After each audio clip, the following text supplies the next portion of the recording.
Hey, everybody, and welcome to a special edition of Deckin Around here, where we're going to be talking about the latest and greatest from Ivory Graphics UK, a UK-based printing company, who a lot of recent Kickstarter campaigns have been talking about how to find different printers, and one of them that keeps coming up for us is Ivory Graphics. So we're going to take a quick look at these decks today. And thank you to Double Bluff Playing Cards for providing the decks for us to review. They have provided us the two stocks that Ivory Graphics is most known for, which are their Sure Slip stock and their standard 310 GSM stock. So we're going to be taking a look at those today, guys. So let's dive right into it. Make sure to like the video and subscribe to the channel if you haven't already. And thank you so much for coming out on this Sunday afternoon. Don't forget to ring the bell, y'all. Yeah. Oh, man. So I have to say, this was an interesting thing because when we first started taking a look at this deck, there was a lot of question around it. Obviously, Ivory Graphics is actually a long-standing company. They've been around since 1994. They've done a lot of production for brands around advertising decks. And that's one of the things that I think we all know about advertising decks is that the stock isn't always the big draw. A lot of times with an advertising deck, the target market is going to be someone who works with the brand, gets it as kind of a gift around the holidays or as a gift to spread the word a little bit more. And the quality isn't always top notch. It's good enough to play a game of poker with, but sometimes they're stiff, sometimes they're plasticky, and it's not always the greatest feeling stock. So we figured we'd check out what Ivory Graphics was all about, especially because several campaigns later towards the end of 2020 actually had Ivory Graphics as their main printer, and they were people who were using their cards regularly. So there was a Magic deck that was going to be using Ivory Graphics, and we all know how important handling is to magicians. I mean, it was one of those things where Steve and I were sitting there being, we don't know much about Ivory Graphics, but if magicians are gravitating towards this stock, there must be something good about it. And so we figured we would check it out. Yes, we have. What's your input first? Taking it out of the box, and I mean, obviously, something to take into consideration is, something may feel different once you take it out of the box and start using it a couple times, fan it, spring it, things like that, shuffle it. But right out of the box, what was your opinion about it? So I have to say, the one thing I did notice out of the box with their standard 310 GSM stock was that it was thick. It was a Yeah. very thick stock. It actually almost reminded me of the old Cartamundi C9, which had that really thick body to it. And that was their standard 310 GSM. And the one thing I have to say about that is, as I've played with it a little bit more, it's broken in a bit, but it's still a very stiff stock. And so with that in mind, I think, great for games, great for durability. But if you're really looking for it for slight and things like that, there's going to be a pretty prolonged break-in period where you're probably going to have to play with the deck every day for a couple of weeks to really get it to the point where you feel comfortable using it. And I think that shouldn't deter people from using the stock. It's just something to be aware of. And I think a lot of the great decks out there for Magic use have that same kind of requirement. You look at the Fourniers that Lee Asher is a huge fan of. Those are a deck that require specific break-in to really get to a point where they're usable as an everyday deck. Yeah. Yeah, I mean, obviously, different decks take different amounts of time to break in. And one thing I found with this deck is that right out of the box, it was definitely very thick, like you said. And for me, the thing is I found it very hard to kind of manipulate, to spring, to to fan. Obviously, it didn't fan at all. When I first took it out of the box, it did start to feel a little better fan wise, Yeah. but it never got that solid fan. And I used it for a few days. Obviously, I could have used it for a lot longer than that. But it wasn't a comfortable stock to spring, which is for me one of the big, go-to moves that I do when playing with the deck. I spread it, I spring it, and I fan it. And all of those things were definitely pretty cumbersome for me. Um, these specific decks, obviously the double bluff is made for, you can definitely use it for cards, but it is also, made for playing when you're using, used when you're playing darts. Well, so it's You know, used, yeah, for dart related games. right. So yeah, so you have it where it's basically a replacement of darts for a board game playing card version of it. And the interesting thing is though too, and I think one of the reasons that, as you mentioned, there's definitely a lot more thickness to it. I don't know if I'll be able to actually get this to show as well as I want it to, but these are a standard bicycle stock there. This probably isn't going Yeah, to back, focus. back up a little, maybe. So yeah, it may not focus the way I want it to because it's set to track eyes, but you're looking at about almost a quarter, maybe like a little bit of more than an eighth of an inch of thickness between the standard bicycle stock. And I mean, that's a There you go. relatively thick deck there. And what you'll notice is that, let's see if I can keep the focus on that while I transition the other deck in here. The deck itself, like there's and again, this Yeah, I isn't mean a perfect science. that's a Yeah, huge difference. there's a pretty significant difference between them. So you're gonna get a lot more stiffness out of that 310 GSM that they're using there. And now one of the things that we've seen in the past too, and you look at like Cardamone and Bicycle, usually they're running between a 320 and a 300 GSM, depending on whether you're going with crushed stock or not. So in theory, this paper has the same paperweight to it, if not even a smaller paperweight than a standard bicycle deck. But because all of USPCC's cards are crushed to some extent during the printing process, you're getting a much more flexible USPCC deck with a standard bicycle than you would with the 310 GSM from Ivory Graphics. But with that in mind as well, a thicker stock usually means a more durable stock. And I have to say, even though the fanning is not necessarily there, the feel to it, there's a good texture to the card. They fit nice in hand. They're really not a bad feeling deck at all.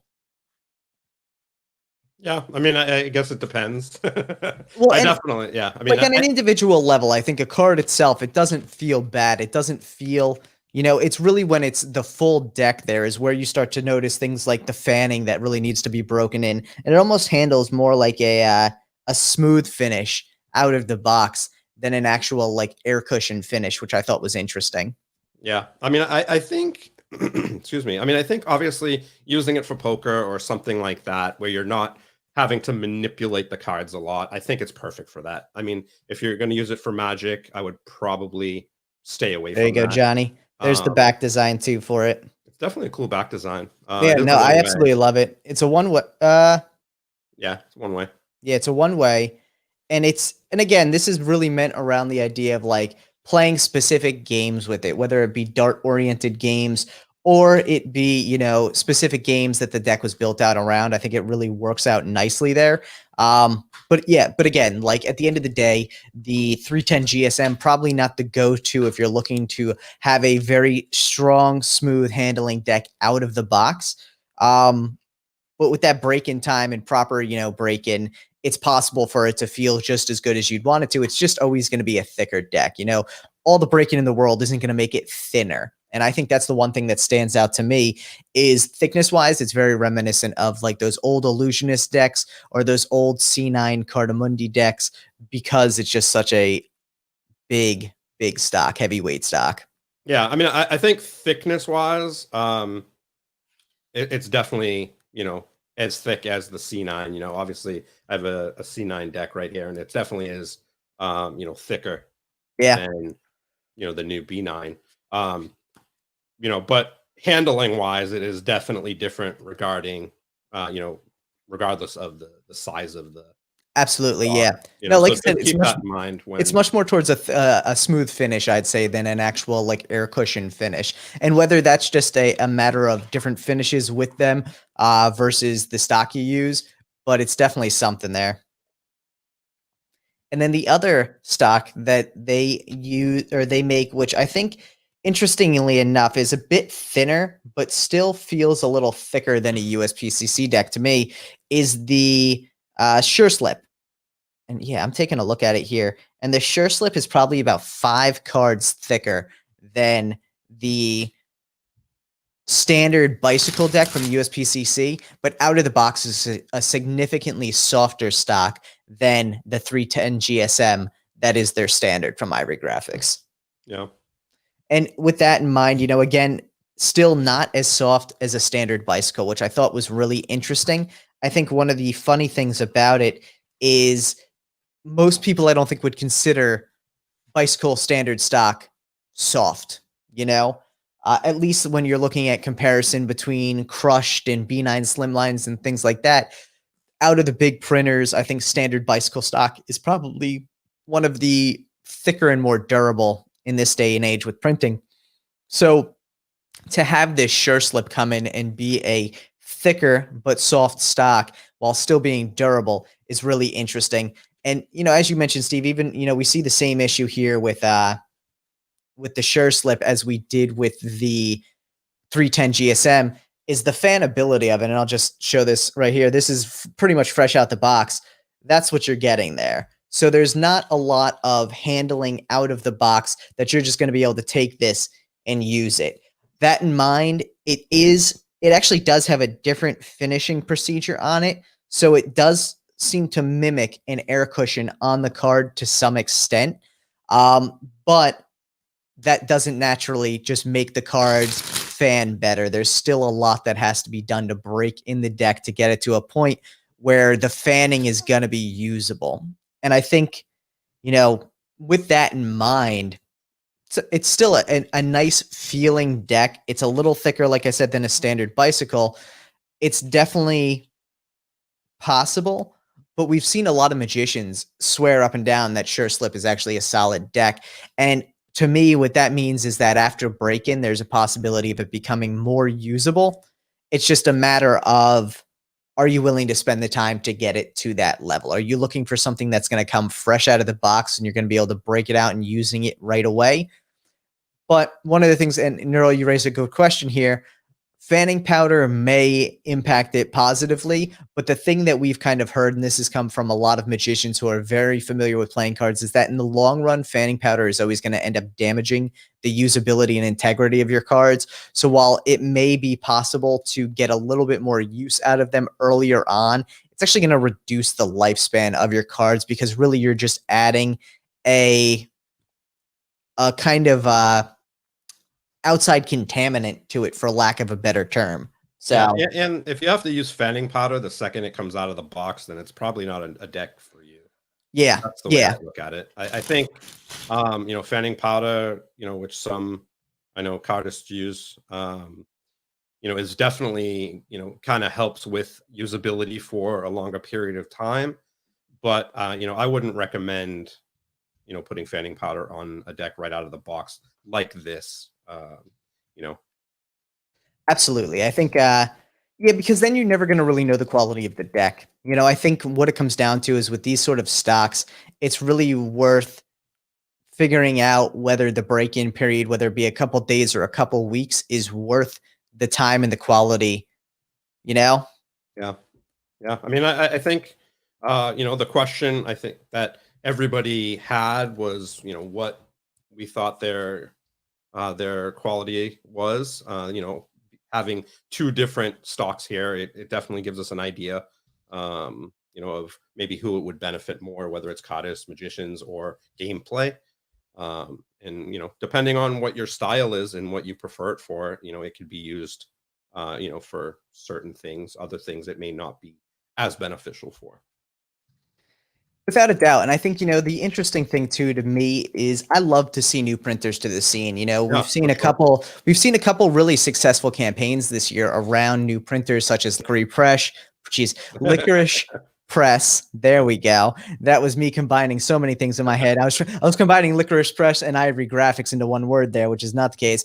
But between Licorice Press and Ivory Graphics, two great UK printers who have been in this game for a while now. Licorice Press newer to playing cards, but an established printing company, and then using Ivory Graphics, which has been in the deck game for 26 years now, really getting to see what they've done. It's interesting to kind of see that dynamic there and how a lot of first-time printers come into the game with a very similar stock quality. They're using the right paper, but the process and the treatment of the paper itself ends up having an impact on that final product, where I think over time these printers will just get better with it. And actually, I think this is a great point that Gary raised here. Gary mentioned that his first deck on Kickstarter was done with Ivory, and they were display decks primarily, so their stock was perfect. 100% agree. I think from a collector's point of view, Ivory Graphics, Licorice Press are phenomenal. They will hold up. They do a really good job with the printing. It's really where we're seeing a lot of printers go that direction now. You see it with some of the newer Asian printers coming out from Taiwan or China. The print quality itself is very nice. That handling is really where the impact comes into play, because ultimately, if you're looking to create a deck for a magician or a cardist, handling comes in. If you're looking to just create a collector's deck, that's perfectly fine. Handling is a non-issue, and we see that a lot too with people who use things like NPCC Noir or Legends, which Legends even has been getting better with their print quality as well. So one of the things to always consider, and this is something we've talked about with our Kickstarters, is who your target market is. Because just because Ivory Graphics doesn't handle great out of the box, if you're gearing your deck to people who will never open the cards, then it's a non-issue. Yeah. Yeah, I mean, Narul was asking if Ivory Graphics mainly do print for games, and So ideally their market isn't for magicians. So yeah, I mean, they go ahead. So they do not print for games. Their main printing is actually for branded advertising decks. So for the most part, they are printing decks, but not with the idea of magicians or cardistry in mind. Though I think a lot of printers are realizing there's a large untapped market there, and they're actually trying to break into that segment, which is why we're starting to see a lot more of them bringing in the Kickstarter, being brought in on Kickstarter projects. Yeah, and I think it's great seeing these printers that have been in business for so long, want to dive in, because like you said, there is a bigger market for it, and I think Absolutely. um, you know, the more people that do handle them and the more people that leave feedback, their stock will get better. They definitely have a long way to go for handling aspect of it, but I think it's good to see them come into the game, so to speak. I don't think it takes long for some of these companies to really step up their game. We've seen some of these companies, whether it's NPC or Legends for that matter, or even WJPC. They've really stepped up their game in their printing and their stock very quickly. So, and Gary does mention that Ivory do a lot of work for magicians. They print a lot of cards for us at Ace Magic Studio. It's definitely not their main business, though. So, and Gary, having worked with these decks in the past, we'd love for you to drop in the chat there. Have you found that post break-in they do handle better than out of the box? It's something that I think we see, across the board. I think even with more like large scale printers that people may use. Again, Noir, Legends, TWPCC, a lot of these Chinese and Taiwan print houses, depending on the stock and the finish, it's not going to come out of the box great, but it can feel even better down the road. So something to always consider. See what Gary has to say there. And Yeah. yeah, I mean, and Stephen, again, absolutely appreciate you, sending over these decks our way so we could take a look at them. And for anyone who isn't aware, Stephen actually has his Kickstarter live up right now for Double Bluff playing cards. You should definitely go check it out. If you're a dart enthusiast or a playing card enthusiast and you love playing those games, it's one of those that I really enjoy because you get a lot of value out of one deck. It kind of reminds me of like a Swiss Army knife of playing cards, which is really cool. Yeah, I think it's really cool. I mean, I don't know anything about darts. I'm definitely not skilled at darts. I don't know anything other than a bullseye is 50 points. That's pretty much all I know. There you go. But I think it's great that there are decks like this that do integrate more than one thing. It Yeah. allows people that have different passions, kind of use them at the same time. You could be at a lounge or something playing darts, use this deck of cards, and then maybe be done with your game, and then you play a game of poker. So I think it's really cool being able to use that same deck to do those things. And so Gary, thank you for the insight there. Gary says that yes, he has found that after a break-in period, they do handle significantly better. But again, his use case is more magic related than cardistry related. But I do think, and he also says, I was happy with their stock until I started working with Cardamundi. Again, different suppliers for different reasons. And I do think that's where it is. A lot of these newer printers or printers who are getting into more handling oriented fields, it's going to take time. There's going to be research and development and ramp up time till they get to a point where they're going to feel great out of the box like people expect.